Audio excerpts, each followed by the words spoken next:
শিউলিপোতা ও কলাছড়া এই দুই গ্রামের মাঝ বরাবর বয়ে গেছে পদ্মা নদী। সেই নদী দিয়ে সাঁতরে যাচ্ছিল এক স্বর্ণ জলপরী। কিন্তু হঠাৎ করেই প্রবল ঝড় বৃষ্টিতে সেই জলপরী নদীর এই স্থানে এসে কিছুদিন থাকবার পরিকল্পনা করে। এই দুর্যোগে নদী যেমন উত্তাল হয়ে উঠেছে, আমার আর এগোনো উচিত হবে না। আমি বরং কিছুদিন নদীর এই স্থানেই থাকি।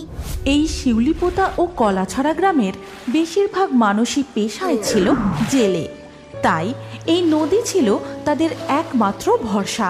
তাছাড়া স্নান করা, বাসন মাজা, কাপড় কাচা, গরুকে স্নান করানো সবই চলতো এই নদীতে। কিন্তু নদীর এপার ও ওপারের এই দুই গ্রামের মানুষের মধ্যে শুরু থেকেই দিন রাত ঝগড়াঝাটি লেগেই থাকতো। আর স্বর্ণ জলপরী নদীর নিচ থেকে তাদের এই সমস্ত ঝগড়া দেখতে থাকে। খবরদার বলছি কালু, তুই যদি আমাদের ভাগের একটাও মাছ ধরিস তাহলে তোর আজ খবর আছে বলে দিলাম। তোর মাছ ধরা শখ আমি চিরকালের মতো ঘুচিয়ে দেবো। এই কথা শুনে কালু বেজায় চটে যায়, আর সে দেখে নিতাইয়ের ছিপে টপা টপ মাছ উঠছে, কিন্তু তার ছিপে আজ একটাও মাছ উঠছে না। বলি চ্যাংড়ামি হচ্ছে, নিজে আমাদের ভাগের মাছ ধরে আবার আমাকেই বলছিস? তোদের ভাগের মাছ ধরছি মানে? তা নয় তো কি, না হলে তোর ছিপে ফটাফট মাছ উঠছে আর আমার ছিপে দেখ একটাও মাছ উঠছে না।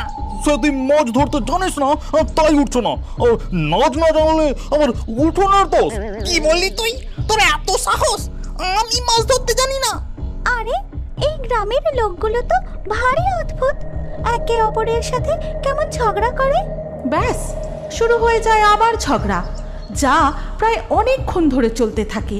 এর কিছুক্ষণ পর রতনের বউ এক গোছা বাসন নিয়ে নদীতে বাসন মাজতে যায়, আর বেশ কিছু ময়লা আবর্জনা ছুঁড়ে ফেলে নদীতে, যা ভেসে ভেসে চলে যায় অপর প্রান্তে। তখন সেদিকের ঘাটে বসে ক্যাবলার মা জামা কাপড় কাচ্ছিল। হায় হায় হায় গো, বলি চোখের মাথা খেয়েছো নাকি গো শ্যামলী? দেখতে পাচ্ছ না আমি জামা কাপড় কাচ্ছি? তুমি ময়লাগুলো আমার দিকে ছুঁড়ে দিলে যে বড়, আমার সব কাজে জামা কাপড়গুলো একেবারে নষ্ট হয়ে গেল। মোটেও না, আমি মোটেও তোমার দিকে ছুঁড়িনি, আমি ছুঁড়ে নদীতে ফেলেছি। এবার তা যদি ভেসে ভেসে তোমার দিকে যায় তাতে আমার কি করার আছে বাপু? তুমি অমন ফাটা বাঁশের মতো গলা নিয়ে চেঁচাচ্ছ যে। কি বললে?